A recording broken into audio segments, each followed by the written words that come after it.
Hi hello नमस्ते. स्वागत आहे आपलं तेरी मेरी कहाणी या यूट्यूब चॅनलवर. चला तर मग सुरुवात करूया आजच्या आपल्या स्टोरीला, जिचं नाव आहे मिलन अभी आधा अधुरा है, भाग 100. आता ती मुलगी सरळ रोहितच्या गळ्यात पडली होती आणि त्याला सोडायला तयार नव्हती. रोहित सारखा दरवाजाकडे बघत होता आणि ती म्हणाली, कोणी येणार आहे का? तुला घाई आहे का? मग चल लवकर करूया.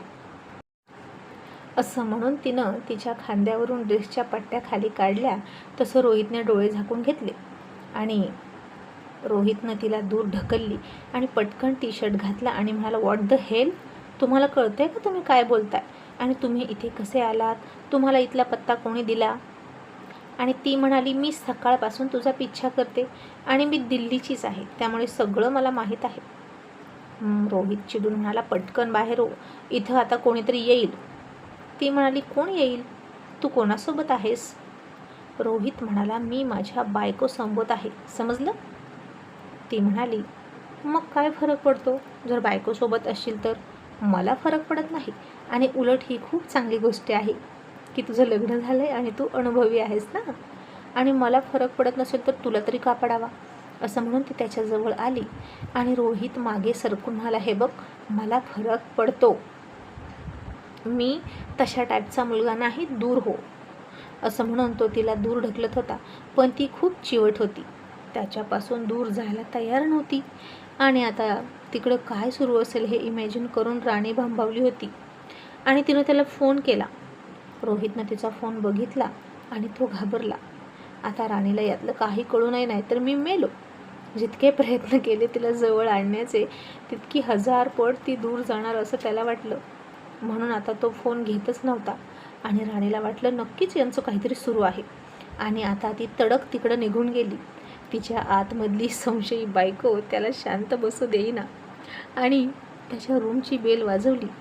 आणि आता रोहित घाबरून म्हणाला, कोण आहे? आणि राणी रागातच म्हणाली, रूम सर्व्हिस.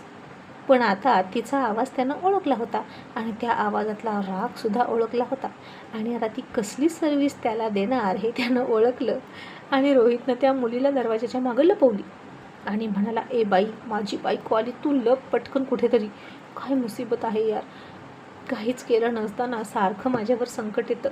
असं म्हणून त्यानं दरवाजा उघडला. राणी आत आली आणि इकडे तिकडे बघत म्हणाली, कोण होती ती? रोहित आता खोटं खोटं हसत म्हणाला, कोणीच नाही, तुला काय वाटलं? आता इथे कोण असणार, मी एकटाच तर आहे ना गं राणी. राणी म्हणाली, मग घ्या माझी शपथ. असं म्हणून तिनं त्याचा हात तिच्या डोक्यावरच ठेवला आणि रोहित गर्भगळीत झाला आणि त्यानं हात खाली घेतला. आणि राणी रागात म्हणाली, मला फसवताय? मला? आता थांबा, मी दाखवते की कोण आहे तुमच्यासोबत. आत्ता तिला तुमच्यासमोर हजर करते. असं म्हणून तिनं बाथरूम चेक केलं, टॉयलेट चेक केलं, तर तिथे तिला कोणीही दिसलं नाही. आणि त्याचवेळी रोहित त्या मुलीला दरवाजाच्या पाठीमागून बाहेर काढत होता आणि पटकन जा म्हणत होता. आणि राणी तिकडून आली आणि म्हणाली, थांबा. आणि राणीनंच तिला दरवाजाच्या मागं बघितलं आणि म्हणाली, हे काय आहे? आणि ती मुलगी राणीला म्हणाली, तू इथे आहेस का? आणि रोहित म्हणाला, हो, ती माझी बायको आहे. आणि ती मुलगी म्हणाली, तू सकाळपासून तिच्या मागे लागलेला आहेस आणि ती तुला भावच देत नाही, मग तू का तिला भाव देतोस? माझं ऐक, तर तिला सोड. आजकालच्या जगात असं कोणाच्या तरी मागे मागे फिरून टाईम वेस्ट करायला टाईम आहेच कुठं? इतक्या वेळात तर मी 2-3 बॉयफ्रेंड पटवले असते आणि तुलाही मी अजूनही ऑफर देते. असं म्हणून तिनं रोहितचा हात पकडला. आणि राणीला आता राग आला होता आणि तिनं त्या मुलीच्या सरळ कानाखालीच दिली आणि म्हणाली, तुझ्या संस्कृतीत हे असलं चालत असेल, आमच्या संस्कृतीत हे चालत नाही. आमचं लग्न झालं आहे आणि आम्ही एकमेकांच्या बंधनात आहोत आणि हे बंधनच आम्हाला एकमेकांची वाट बघायला, एकमेकांचा रुसवा फुगवा काढायला भाग पाडतं. तुझ्यासारखा नाही. सकाळी उगवत्या सूर्याबरोबर लग्न केलं आणि सूर्य मावळताना ते मोडलं आणि एका वेळी 4-4 जणांसोबत रिलेशनशिपमध्ये राहिली. आता पटकन बाहेर हो. आणि ती मुलगी गाल पकडून निघून गेली. आणि रोहितने, थँक गॉड राणी तू आलीस, खरंच तू माझी सावित्री आहेस, जे तू मला तिच्या तावडीतून वाचवलं, असं म्हणून तो तिला मिठी मारायला गेला. तसं राणनं त्याला दिलं ढकलून आणि म्हणाली, तुमच्यामुळेच ती इथे आली. तुम्ही कारणीभूत आहात या सगळ्याला. तिला काय दोष देता? सकाळी जर तिच्या मागे पुढे बुके घेऊन फिरला नसता ना, तर तिची हिंमत नव्हती इथं यायची. आणि रोहितने आता थोडंसं डोकं खाजवलं आणि म्हणाला, ते मी तुला जळवण्यासाठी करत होतो फक्त, बाकी काही नाही. राणी म्हणाली, हो का? मग बघितलं माझं जळून जळून झालेला कोळसा. आणि आता जर मी इथे आले नसते तर काय केलं असतं तुम्ही तिच्यासोबत? रोहित म्हणाला, काहीच नसतं केलं, मी पवित्र आहे. राणी, मी गंगेसारखा निर्मळ आहे ग. आणि राणी म्हणाली, मग त्या गंगेत जा आणि डुबक्या मारत बसा, इथून जवळच आहे तुम्हाला ती, मी निघाले, असं म्हणून ती पुन्हा तिच्या रूममध्ये निघाली. तशी त्यानं पाठीमागून तिच्या कमरेत मिठीच मारली आणि तिला गोल गोल फिरवली. आणि राणी ओरडून म्हणाली, सर सोडा, सर मला सोडा. रोहित तिला घेऊन बेडमध्ये पडला आणि मग झटकन तिला बेडवर टेकवली आणि अर्धा तिच्या अंगावर आला आणि तिचे केस सावरत म्हणाला, राणी, कुठपर्यंत दूर दूर पडशील? आज फायनली मला हा दुरावा मिटवायचा आहे आणि आज आपलं मिलन होणार म्हणजे होणार. आणि तुला आधीच सांगून ठेवतो, म्हणजे तू तुझ्या मनाची तयारी करशील, कारण नंतर मला कुठलेही बहाणे नकोत. आणि मी इकडे तुझ्या मागे मागे मनात काहीतरी ठरवून आलोय, ते मी पूर्ण करणारच, असं म्हणून त्यानं तिच्या गालावर त्याचं बोट फिरवलं. तसं तिच्या शरीरात प्रणयाच्या ठिणग्या पडायला लागल्या आणि ती डोळे फिरवून मुद्दाम म्हणाली, काहीच उपयोग नाही, मला पिरियड आले आहेत. आणि रोहित हसून म्हणाला, नाटक करतेस का? बघू का मी, चल दाखव, असं म्हणून तो तिच्या कमरेच्या खाली चेक करायला गेला, तिला पिरियड आलेत की नाही. तसं त्याने तिथे हात ठेवला आणि म्हणाले, अहो कसले धीट आहात हो तुम्ही, तुम्हाला काही लाज वाटत नाही का? तो हसून म्हणाला, म्हणजे तू खोटं बोलतेस, मला टाळतेस का? पण आता ते अशक्य आहे आणि माझा तुझ्यावर पूर्ण अधिकार आहे आणि आज तो माझा अधिकार मी मिळवणार, असं म्हणून त्यानं तिच्या मानेवर किस करून लव बाईट केला आणि ती शहारली. आणि तो पुढे आणखीन काही करू नये म्हणून ती म्हणाली, मी अजून शपथ सोडलेली नाही. आणि तो पुन्हा तिच्यापासून दूर झाला आणि राणी हसून उठली आणि निघाली. आणि तो म्हणाला, अगं थांब ना, आता आणखीन काय करू तुझ्यासाठी, तूच सांग. राणी म्हणाली, तसे तुम्ही सगळ्यांसमोर माझ्या पाया पडणार आहातच, पण आता तुम्ही ना मला प्रपोज करून दाखवा बरं. रोहित, मला प्रपोज करायचं? राणी, मी कधीच असलं काही केलं नाही. राणी म्हणाली, मला टाय बांधता येत नव्हती तर काय केलं होतं? मी केलं होतं की नाही ते बघून बघून, तुम्ही माझ्याकडून करून घेत होता ना, तसंच तुम्ही सुद्धा मोबाईलवर बघा आणि मग करा. आणि मग जर तुमचं प्रपोजल मला आवडलं तर होकार द्यायचा की नका ते मी ठरवेल. आणि रोहित व्हिडिओ बघायला लागला, पण रोहितला ती फिल्मी स्टाईल आवडेना अजिबात. मग हळूच त्यानं टिंगूला फोन केला आणि त्याची अडचण सांगितली आणि त्यानं त्याला बेस्ट ऑफ लक दिलं आणि थोडक्यात प्रपोज कसं करायचं ते सांगितलं. आणि मग रोहितनं प्रॅक्टिस केली थोडीशी आणि तिच्यासमोर आला आणि गुडघ्यावर बसून तिला प्रपोज करणार तसा खालीच पडला. आणि राणी म्हणाली, तुम्ही मैदानात उतरण्याआधी धारातीर्थी पडला, यू आर रिजेक्टेड, असं म्हणून हसून निघून गेली. आणि पाठीमागे रोहित पुन्हा प्रपोज करण्याची प्रॅक्टिस करायला लागला. आणि रोहित कच्चा लिंबू राहून चालणार नाही, राणी इम्प्रेस झाली पाहिजे, असं म्हणाला. मग आता संध्याकाळ झाली आणि त्यानं तिला फोन केला आणि म्हणाला, राणी तू तयार आहेस का, खाली ये. आणि ती म्हणाली, बाल्कनीत या, मी तयार आहे. आणि त्यानं बघितलं तिथं जाऊन तिनं जुना ड्रेस घातला होता आणि तो नाराज झाला आणि म्हणाला, ठीक आहे, जशी असशील तशी ये. आणि तो खाली आला, मग तीही खाली आली. आणि तो म्हणाला, राणी मी दिलेला ड्रेस तू का नाही घातला? राणी म्हणाली, कारण आपल्या घराण्यातल्या सुनेला तो ड्रेस शोभत नाही म्हणून नाही घातला. आणि आता त्याचा नाराज झालेला चेहरा थोडासा खुलला, कारण त्यानं तिला शॉर्ट ड्रेस दिला होता आणि त्याची इच्छा होती तिनं घालावी, पण राणीनं घातला नाही. आणि तो मनात म्हणाला, माझं चुकलं तिला ओळखायला. राणी आता पूर्ण सूर्यवंशी झाली आहे, पण माझी कधी होणार कुणास ठाऊक. मग तो तिला एका क्लबमध्ये घेऊन गेला. राणी म्हणाली, इथे कशाला? रोहित म्हणाला, चल ग, आयुष्याचा आनंद घे आणि सगळ्या गोष्टी अनुभवल्या पाहिजेत की नाही. मग दोघेही आत गेले आणि तिथे सगळ्यांना रोहित ओरडून म्हणाला, अटेन्शन एव्हरीबडी, आज माझ्या वाईफचा बर्थडे आहे आणि तुम्हा सगळ्यांना माझ्यातर्फे पार्टी, खूप एन्जॉय करा. पण त्याआधी मी एक काम करणार आहे. असं म्हणून तो पुन्हा गुडघ्यावर बसला आणि त्यानं राणीला गुलाबाचं फूल हातात घेऊन गुडघ्यावर बसून प्रपोज केलं आणि सगळ्यांनी एकच जल्लोष केला आणि राणी तर लाजून लाजून पाणी पाणी झालं. पण त्याला ती हो म्हणतच नव्हती आणि सगळ्या मुलांनी तिला हो मन म्हणून दोन्हीकडून तिच्या कानामध्ये गोंधळ करून टाकला आणि राणीनं लाजून त्याचं फूल घेतलं, पण तोंडानं काहीच नाही बोलली. नजरेनं त्याला होकार दिला आणि आता तिथं कोणीच ओळखीचं नव्हतं तरी सगळ्यांना आनंद झाला होता त्या दोघांसाठी आणि सगळ्यांनी तिला बर्थडेच्या शुभेच्छा दिल्या. आणि तू खूप लकी आहेस, तुझा नवरा तुझ्यावर खूप प्रेम करतो असे तिला सगळे म्हणायचे आणि राणीला खूप आनंद झाला होता. मग तिथं रोहितनं ड्रिंक केलं. तिनं त्याला अजिबात अडवलं नाही. तो पीत होता आणि तिच्याकडे टक लावून बघत होता आणि सगळे डान्स करत होते. तिलाही डान्स करू वाटला आणि ती म्हणाली, सर चला ना, आपण डान्स करू.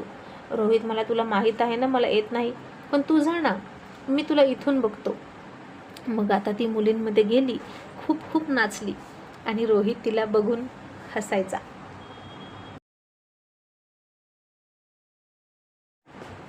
मग त्या मुलांनी रोहितलाही पकडला आणि त्या गर्दीमध्ये आणला आणि राणीच्या अंगावर ढकलून दिला.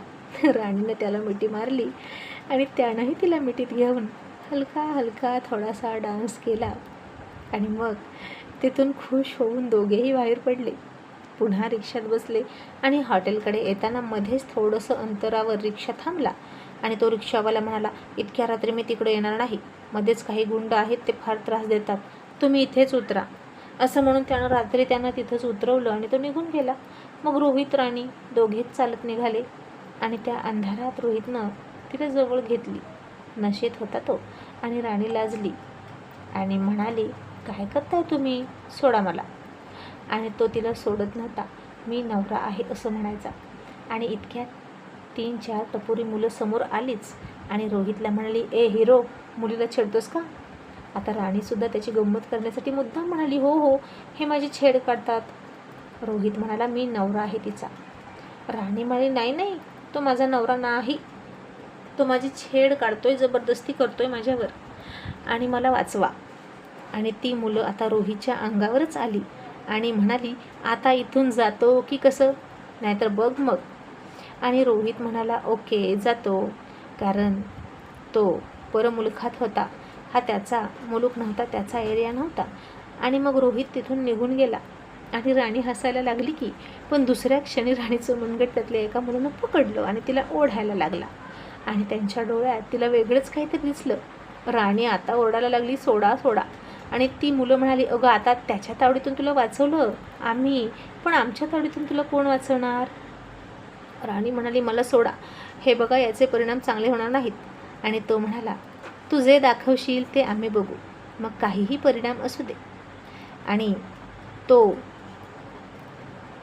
राणी म्हणाली, रोहित सर कुठे आहेत, हे बघा तो माझा नवरा आहे. आणि ती मुलं हसून म्हणाली, अरे वा, छानच की, म्हणजे तुला तुझा नवरा नकोय तर म्हणून हाकललंस ना, मग आम्ही तर आहोतच ना जाणे म्हण, आम्ही 4 आणि तो एक 5वा आणि तू पांचाली. असं म्हणून तिला हात लावायला जाणार इतक्यात रोहित आला आणि त्याचा हात पकडला आणि रोहितनं सगळ्यांना फटके दिले आणि पळवून लावलं आणि तिच्याकडे बघून रागात पुढं चालायला लागला. तशी राणी पळत पळत गेली, त्याच्या हाताला पकडून म्हणाली, सॉरी. आणि रोहितनं तिचा हात झटकला आणि म्हणाला, सोड मला, तुला सगळी गंमत वाटते ना, पण राणी मी खूप सिरियस आहे. असं म्हणून तो पुढे चालायला लागला. आता त्यांचं हॉटेलसुद्धा जवळ आलं आणि रोहित त्याच्या हॉटेलकडे वळाला आणि राणी म्हणाली, सर थांबा ना, ऐका ना, चिडू नका ना, मला तुम्हाला काहीतरी बोलायचं आहे, माझा बर्थडे संपायच्या आत. रोहित म्हणाला, कशाला, पुन्हा तुझा नकार ऐकायला. राणी, इकडे माझी रूम आहे, तिकडे तुझी रूम आहे आणि आता आपण दोघेही एकमेकांच्या पाठीला पाठ लावून 2 दिशेला तोंड करून जाणार आणि तुझ्या एका निर्णयानं आपण दोघं एकत्र प्रवास करायचा आहे का आयुष्याचा, की एका आयुष्याचे 2 तुकडे करायचेत हे तू ठरव. आज तुला शेवटची संधी आहे, असं म्हणून त्यानं त्याचे नशिले डोळे तिच्या डोळ्यात रोखले आणि तिच्याकडं बघायला लागला. आणि आता राणी तरीही तिच्या रूममध्ये निघून गेली आणि रोहित निराश झाला आणि म्हणाला, तिला नाहीच माझ्यासोबत यायचं आणि आता उद्याच्या उद्या आपण घरी जाऊया, असं मनात म्हणाला. आणि रूममध्ये जाऊन बसला डोकं पकडून. इतक्यात रूमची बेल वाजली आणि तो पुन्हा रागात म्हणाला, कोण आहे? आणि त्याला आवाज आला, रूम सर्व्हिस. आवाज राणीचा होता. त्यानं गुपचूप दरवाजा उघडला तर राणी तिची बॅग घेऊन रूममध्ये राहायला आली होती. आणि तिनं दरवाजा लावला आणि काहीच न बोलता चेंज करायला गेली. आणि जाता जाता त्याला म्हणाली, शपथ सुटली आज तुमची. आणि प्रोटेक्शनसाठी काही आणलंय की नाही, की मला गरोदर कराल? आणि आता रोहित ते ऐकून गालात हसायला लागला. आणि प्रोटेक्शन घेण्याआधी त्यानं फोन घेतला दोघांचाही आणि स्विच ऑफ करून टाकले. आणि आता काहीच अडचण येणार नव्हती त्यांच्यामध्ये. आणि मग राणी बाथरूममधून म्हणाली, सर. आणि रोहितने कानावर हात ठेवले आणि म्हणाला, मी काही ऐकलं नाही. तशी तिनं जीभ चावली आणि म्हणाली, आहो. तो म्हणाला, मी अजूनही ऐकलं नाही. आणि पुन्हा तिनं जीभ चावली आणि ती तिची चूक दुरुस्त करत म्हणाली, रोहित, मी बाहेर येते आणि तुम्ही डोळे झाकायचे आणि अजिबात नाही उघडायचे. आणि तो म्हणाला, ओके. आणि त्यानं डोळे झाकून घेतले आणि राणी फक्त टॉवेलवर बाहेर आली आणि त्याच्या समोर जाऊन म्हणाली, मी तुमच्यासाठी सरप्राईज ड्रेस घातलाय आणि तो कोणता घातलाय ओळखा बरं? रोहित म्हणाला, टच करून सांगू शकतो ना? ती म्हणाली, हो. आणि ती त्याच्यासमोर उभा राहिली आणि डोळे झाकलेला रोहित त्याचे हात त्यानं तिच्या खांद्यावर ठेवले. तशी ती खूप शहारली आणि त्यानं हळूहळू तिच्या ड्रेसचा अंदाज घेण्यासाठी तिच्या अंगावरून हात फिरवायला सुरुवात केली, डोळे झाकूनच. दोन्ही खांद्यावरून तो त्याचे दोन्ही हात फिरवून पुन्हा खांद्याकडे आला. पूर्ण पाठीवर त्यानं त्याची बोटं फिरवली आणि त्याच्या स्पर्शाने पुढं राणीनं डोळे मिटून घेतले आणि त्याचं स्पर्श सुख अनुभवायला लागली. मग रोहित तिच्या कमरेवर हात फिरवत फिरवत खाली आला. जिथून तिचा टॉवेल संपला होता तिथं त्यानं मांडीच्या खाली उघड्या भागात हात फिरवला आणि राणीच्या काळजात धस्स झालं आणि तिनं काय घातलं याचा त्याला अंदाज आला. आता त्यानं शेवटी पुन्हा दोन्ही हात तिच्या कांद्यावर नेले आणि सरळ तिच्या छातीजवळ मारलेली टॉवेलची काठ त्यानं सोडून टाकली आणि टॉवेल फेकून दिला आणि डोळे उघडले. आणि समोरचा तो नयनरम्य नजारा बघितला आणि अनिमिष नजरेने तिच्याकडे बघायला लागला आणि राणीला अजून पटकन त्याच्या मिठीत गेली. तसं रोहितनं लाईट घालवली आणि तोही तिच्यासोबत बेडवर गेला आणि तिच्यावर इतकं प्रेम करायला लागला जे तिला अखंड बुडवून टाकणारं होतं. आतापर्यंत खूप ऐकलं होतं, खूप बोलले होते ते दोघं, पण आता फक्त करायचं होतं. प्रेम प्रेम आणि फक्त प्रेम. आणि तिला तक्रार करायला कसलीही जागा राहणार नव्हती. आणि आता काही वेळातच राणीच्या तोंडातून एक छोटीशी किंचाळी बाहेर आली जेव्हा त्यानं तिच्यात प्रवेश केला होता. आणि त्यानंतर मात्र सगळा प्रवास खूप गोड होता आणि बराच वेळ त्या दोघांचं एकमेकांना प्रेमाची देवाणघेवाण सुरू होती. आणि त्या रूममध्ये एक प्रणयाचा झंझावाती वादळ आलं आणि पुन्हा सगळं शांत झालं. आणि तृप्त झालेली राणी गालात हसायला लागली आणि तिनं रोहितकडे दोन्ही हात उचलून जवळ येण्याचा इशारा केला आणि तो तिच्या मिठीत सामावला. आणि शेवटी रोहित आणि राणी दोघांचं मिलन झालं आणि त्या प्रेमाच्या महापुरात राग, द्वेष, शंका, कुशंका, मान, अपमान, रुसवे, फुगवे सगळं वाहून गेलं आणि उरलं ते फक्त प्रेम.